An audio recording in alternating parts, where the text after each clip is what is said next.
વાત કરીએ ભાવનગર શહેરની તો બોર તળાવમાંથી યુવાનનો મૃતદેહ મળી આવ્યો।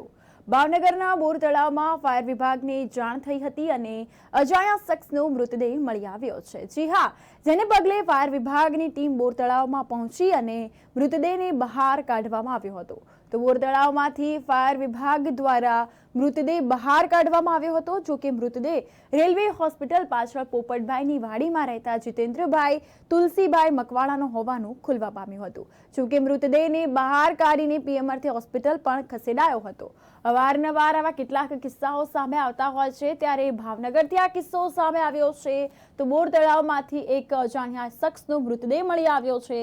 ત્યારે કયા કારણોસર યુવકે ઝંપલાવ્યું છે તે કારણ હજુ સામે નથી આવ્યું। કારણ અકબંધ છે, જેને પગલે ફાયર વિભાગની ટીમ બોર તળાવમાં પહોંચીને મૃતદેહને બહાર કાઢ્યો હતો। બોર તળાવમાંથી ફાયર વિભાગ દ્વારા મૃતદેહ બહાર કાઢવામાં આવ્યો હતો। જો કે મૃતદેહ રેલવે હોસ્પિટલ પાછળ પોપટભાઈની વાડીમાં રહેતા જીતેન્દ્રભાઈ તુલસીભાઈ મકવાણાનો હોવાનું ખુલવા પામ્યું હતું। જો કે મૃતદેહને બહાર કાઢીને પીએમઆરથી હોસ્પિટલ પણ ખસેડાયો।